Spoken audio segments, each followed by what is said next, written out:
Mau tidak mau bagaimana? Ayo kita undi, kita qur'ah. Siapa yang keluar dia yang berhak. Nah, begitu sampai sebegitunya. Rela untuk melakukan undian qur'ah tadi untuk mendapatkan. Dalam riwayat walau hatta habwa, sampai sekalipun dia harus merangkak. Nah, ini sop awal. Kita malah ketika ada sop yang kosong malah orang lain yang kita suruh. Giliran al-bil wa ibadah. Ini kita pagi aja pendahulunya. Kebetulan jumlah kita 50 orang. Ada sumbangan nasi bungkus kebetulan cuma 45. Ini bakal 5 orang tidak akan dapat. Wah, ini jangan sampai saya yang masuk 5 orang. Saya harus masuknya 45. Akhirnya berdahulu kayak apa cara untuk mendapatkan itu nasi dapat dulu dengan orang lain. Nah, ini mestinya kebalikannya. Kalau dalam hal yang seperti ini, sudahlah biar yang lain saja, saya masih kenyang. Tidak apa-apa. Walaupun mungkin kita lapar, sudah yang lain siapa tahu dia lebih membutuhkan. Itu yang hebat. Tapi giliran makanan tidak mau kalah, dia yang pendahuluan. Kapan perlu sebelum dibagikan sembunyikan dulu.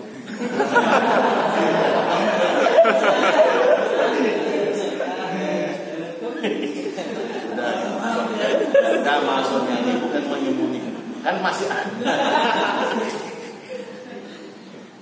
Maksudnya masih ada datanya, masih ada datanya. Datanya ada. Bukan menyembunyikan, memudahkan bahwasanya ini data kita sudah tenang. Sehingga ketika kita bekerja mungkin membantu dan memandikan tenang. Kenapa data kita sudah. Padahal kalau kita lihat hadis, itu ada hadisnya. Saqil qaum akhiruhum syurbah. Kalau tidak salah begitu lafaz hadisnya. Saqil qaum artinya yang memberikan minum kepada kaum, yang memberikan minum untuk kaum itu terakhir untuk mendapatkan minuman itu. Nah, jadi kisah Abu Hurairah ashabus suffah, sahabat Rasul yang kadang-kadang diikat perutnya saking menahan rasa lapar. Jadi suatu hari laparnya luar biasa. Kemudian mau datang bilang sama Rasul, malu. Rasul tahu. Lalu kemudian dipanggil Abu Hurairah. Kita bahasakan. Kemari wahai Abu Hurairah, dan ini kunyah, julukan untuk Abdurrahman bin Sakhar ibn Ad-Dawsi. Abdurrahman itu Sakhar Ad-Dawsi. Itu nama aslinya. Cuman terkenal dengan Abu Hurairah. Kenapa? Beliau penyayang Hirah. Hirah itu adalah kucing hutan. Nah, dipanggil oleh Rasulullah. Ketika dipanggil, apa kata Rasulullah? Nih, ada hadir, ada susu, bagikan kepada kawan-kawan atau sahabat yang ada di Sufah. Ya. Nanti insya Allah kalau kita ke Madinah, Masjid Nabawi, itu kita lihat di belakang rumah Rasulullah dari arah kiblat, itu ada pagar lantai yang lebih tinggi daripada yang lain, kemudian dipagari sekelilingnya dengan pagar teralis. Nah, disitulah sahabat-sahabat yang menyanti dengan Rasulullah. Sahabat-sahabat yang hampir rata-rata mereka ekonomi menengah ke bawah, yang nyanti dengan Rasulullah, yang hanya menyibukkan diri sehari-harinya dengan didikan Rasulullah. Maka termasuklah Abu Hurairah. Maka banyak Abu Hurairah meriwayatkan hadis dari Rasul saking kebersamaan senantiasa dengan Rasulullah. Dipanggil sini kemari. Apa ya Rasulullah? Ini kata Rasul, ada satu teko dibawakan untuk dibagikan. Ini ambil teko yang isinya air susu, bagikan kepada sahabat yang lain. Kata Rasulullah, bagikan kepada yang lain. Abu Hurairah mendengar itu sami'na wa ata'na, padahal beliau sudah laparnya luar biasa. Mestinya kalau kita pikir mungkin keinginan Abu Hurairah, kamu minum dulu lalu sisanya bagikan. Kan begitu. Ternyata Rasul katakan bagikan kepada yang lain. Saqil qaum akhiruhum syurba, yang memberikan minuman terakhir minum. Bukan berdahulu menyimpan terakhir.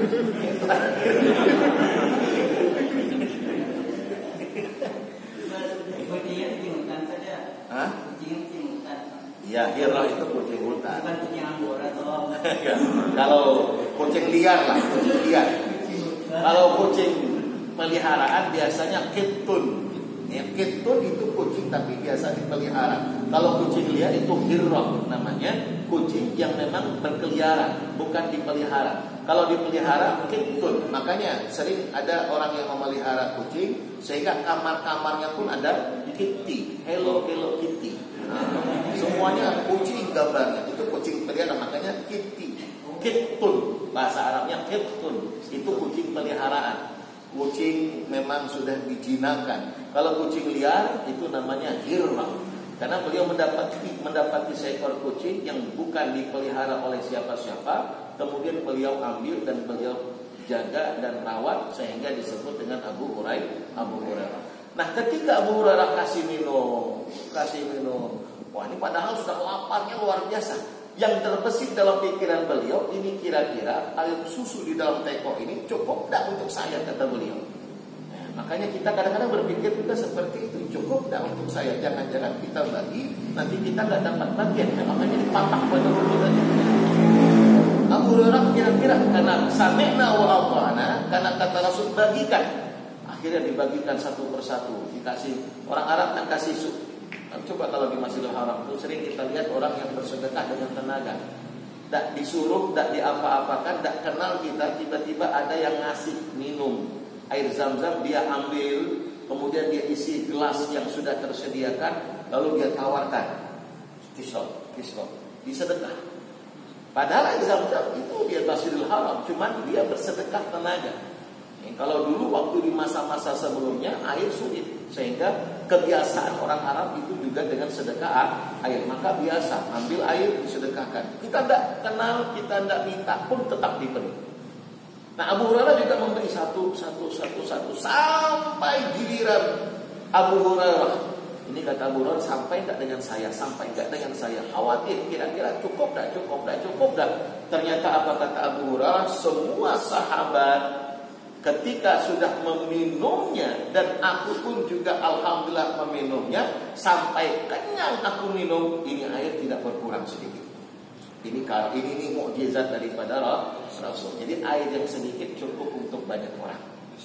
Ini luar biasa keberkahannya. Air sedikit cukup untuk banyak, sampai sudah kenyang betul kata Abu Hurairah.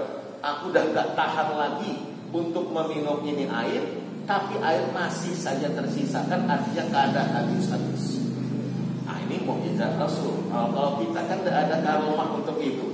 Makanya ada was-was, kita dipatah pada huruf dari awal. Kalau habis. Tapi ini irtar sebenarnya pahalanya luar biasa besar. Tapi ya makam kita mungkin belum sampai ke sana.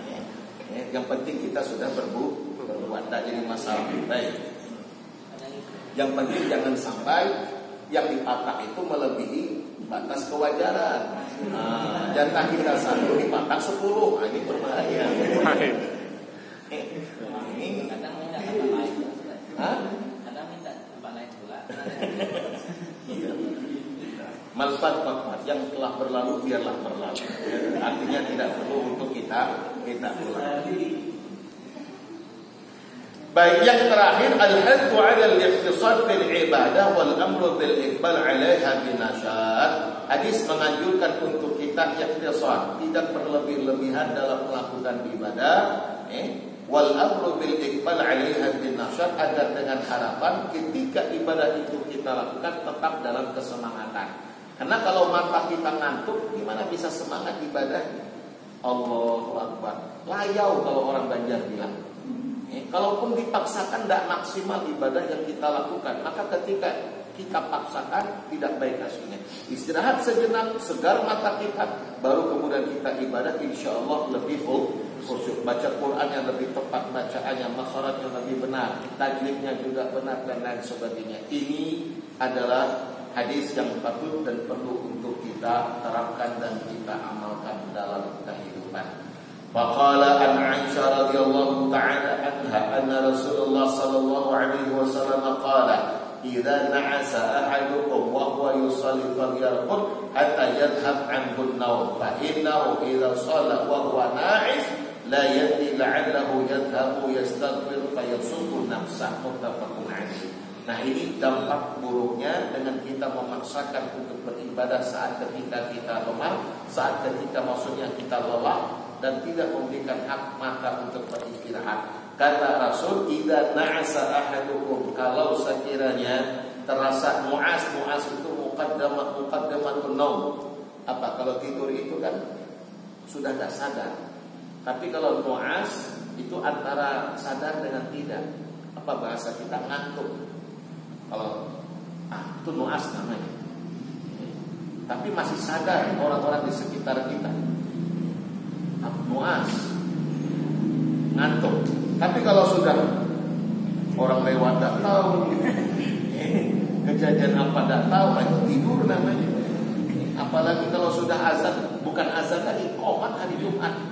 Ternyata dia waktu khatib menyampaikan khutbahnya tidur, qomat. Tetap saja orang sudah berdiri untuk sholat, dia tetap saja usuk berdiri. Datangnya bukan berzikir, tidur. Ini kalau yang seperti ini wajib untuk berwudu kembali. Awas kawan-kawan, kalau sekiranya itu terjadi saat khatib sudah menyampaikan khutbahnya, kalau masih seperti ini, itu tidak apa-apa. Andai ketika kita akan sholat, tidak apa-apa dengan kita langsung sholat tanpa harus berwudu. Karena dengan yang sedemikian tidak membatalkan wudu. Dengan julus mutamakin, duduk dengan mutamakin, ini duduk rata antara kita dengan lantai. Tapi kalau sudah mau tidur yang kita tidak sadar atas apa yang terjadi di sekitar kita, itu kata ulama bisa dihukumkan wudunya batal. Jadi ketika kalau sudah dibangunkan, baru bangun, orang saat ketika sudah qomat masih juga duduk, bangunkan orang, terhilang, tak hilang kita, jangan langsung sholat, keluar cepat, ambil wudu, masuk kembali.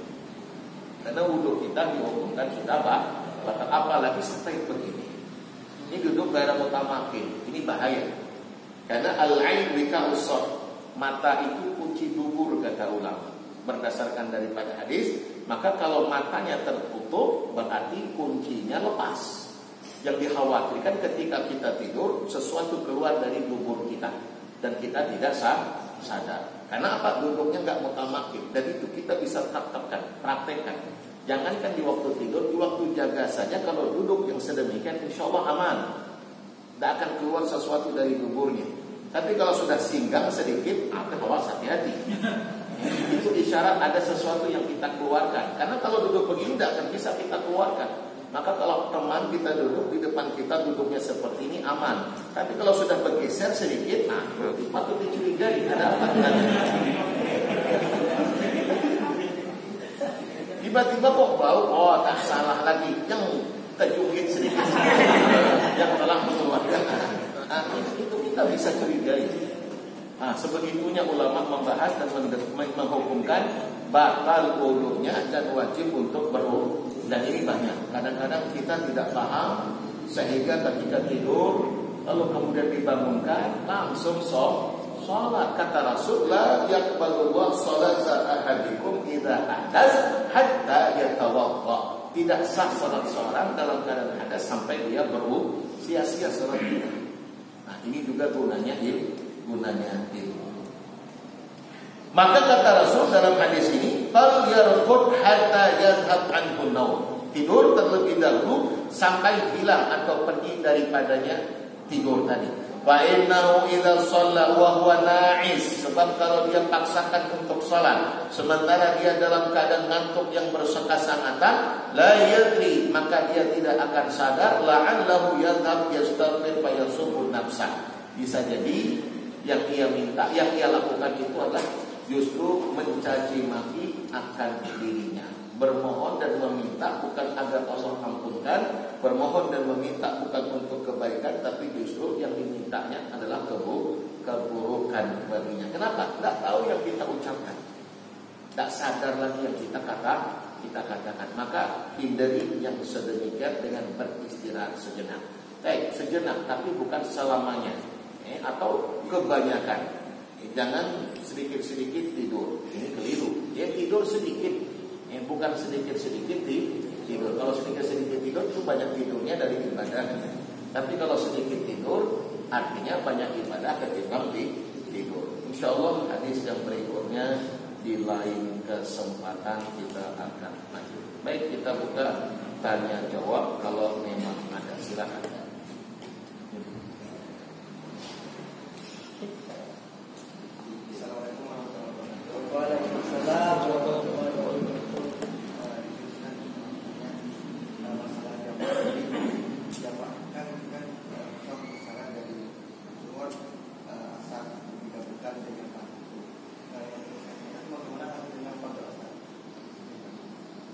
Baik.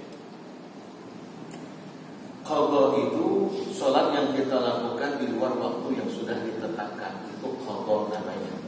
Mana dasar dalil yang dibenarkan atau yang menghubungkan bolehnya kita untuk mengqadha atau wajibnya dengan kita untuk mengqadha salat? Fi ma'na hadis di mana Rasul sallallahu alaihi wasallam bersabda, "Man nama aw nasiya 'an salat." Barang siapa yang tidur atau dia lupa akan salat yang semestinya dia lakukan, maka kata Rasul, "Fal yusalli idza istayqadha aw idza dzakar." Hendaklah dia untuk melaksanakannya saat dia ketika bangun atau ketika dia ingat. Nah, atas dasar hadis ini, kalau sekiranya dengan kita lupa lalu hingga waktunya habis, maka ketika kita ingat sekalipun di luar waktunya sudah wajib untuk kita laksanakan. Dan hukum pelaksanaan sholat ini namanya qadhaan. Berdosakah kita? Tidak. Kenapa? Karena bukan atas dasar unsur kesengajaan. Tapi kalau itu dilakukan dengan unsur sengaja, bagaimana? Akankah juga wajib untuk kita mengqadhanya? Kata ulama, yang tidak dengan unsur kesengajaan saja diwajibkan untuk kita sholat. Mana fal yusalliha, kata Rasul, tetap laksanakan sholat. Berarti perintah untuk kita tetap mengerjakannya. Apalagi dengan mereka yang tidak ada unsur kesengajaan. Atas dasar itu tetap dua-duanya wajib untuk mengqadha. Bedanya apa? Yang tidak dengan unsur kesengajaan pada itma'ari tidak ada dosa, sebab dia dilakukan tidak dengan unsur kesengajaan. Sementara dengan yang sengaja baginya tetap berdosa. Dosa melalaikan waktu salat. Maka bisa jadi kalau itu dilakukan senantiasa, apa kata Allah? Fawailul lil musallin, celakalah bagi orang yang salat. Siapa dia? Alladzina hum an salatihim sahun, orang yang salatnya di dalam salatnya lalai. Nah, para ulama tafsir menghukumkan apa yang dimaksud dengan lalai itu adalah yang mengakhirkan, menunda salat hingga keluar waktunya, akhir atau di luar waktu batas waktunya, dan itu berulang-ulang dia lakukan. Nah, ini termasuk fawaidul lil musallin. Maka itu namanya qadha. Nah, beda dengan jamak. Jamak itu menggabungkan antara salat dua waktu dengan dikerjakan satu waktu. Zuhur dengan asar, maghrib dengan isya. Kalau zuhur dengan asar kita gabungkan dan kita laksanakan pada waktu zuhur, ini yang disebut dengan jamak takdim. Kalau kita kerjakan di waktu asar, ini disebut dengan jamak takhir. Dan masing-masing punya syarat. Kalau jamak takdim harus dengan tertib pelaksanaan sholatnya, zuhur dulu baru asar. Kalau jamak takhir tidak mesti harus tertib, tapi afdol sekiranya kita lakukan secara urutan sholat, zuhur baru asar. Kalaupun asar dulu baru zuhur tidak mengapa, karena ini jamak takhir. Dan masing-masing mana dalilnya? Lihat dalam hadis. Rasul sallallahu alaihi wasallam disebutkan dalam satu riwayat hadis yang diriwayatkan daripada Imam At-Tirmidzi, di mana Rasul idar tahala, kalau sekiranya, kalau tidak salah Imam Tirmidzi, nanti kita bisa cek kembali. Tapi lafaz daripada hadis idar tahala, karena Nabi idar tahala qabla an tadhiqa syamsi, qabla an tadhiqa syamsi akhara dhuhra ila al-'asri wa shallahuma ma'an fil 'asr. Kalau Rasul melakukan perjalanan sebelum tergelincirnya matahari, beliau tunda dan beliau akhirkan zuhur di waktu asar, dan kemudian beliau sholat. Ini waktu jamak takhir. Tapi ketika idar tahala qabla wa idar tahala ba'da an tadhiqa syams, ketika Rasul melakukan perjalanan sesudah tergelincirnya matahari, berarti waktu zuhur masuk. Shallal dhuhra wal 'asra ma'an. Beliau melakukan zuhur dengan asar bersamaan di waktu zuhur. Ini yang disebut dengan jamak takdim. Dua-duanya boleh. Tadi kita katakan jamak saja boleh, takhir apa? Jamak saja boleh, qasar saja boleh, jamak takhir, jamak dan qasar boleh, dan tamam pun juga boleh. Keempatnya boleh, yang tidak boleh kada sembah. Nah, ini sudah diberikan keringanan kok. Mau kasar saja boleh, mau jamak saja boleh, mau jamak kasar boleh, mau mentamamkan pun boleh. Silakan pilih. Yang dipilih yang kelima. Karena sebanyak ini tidak benar. Nah, jadi ini yang disebut dengan qadha. Jadi kalau jamak menggabungkan, kalau qadha itu melakukan di luar waktu. Kalau adaan itu melaksanakan sholat di dalam waktu yang sudah ditetapkan. melaksanakan. Makanya ketika kita melaksanakan di dalam waktu bukan qadaan tapi ada tusolli fardhu maghrib tarakat maksud daripada niat, qasadnya ada, ta'rifnya ada, ta'yinnya ada. Sengaja aku di qasad fardhu maghrib berarti tafrid, kemudian maghrib ta'yin. Salat tarakat mustaqbilal qiblah ada berarti di dalam waktunya lillahi ta'ala. Lalu yang tadi itu pertanyaannya ya. Baik. Yang kedua silakan. Assalamualaikum warahmatullahi wabarakatuh. Mengenai yang sekarang terjadi, minta tanggapan Ustaz mengenai statement Menteri Agama mengatakan bahwa Hafiz Quran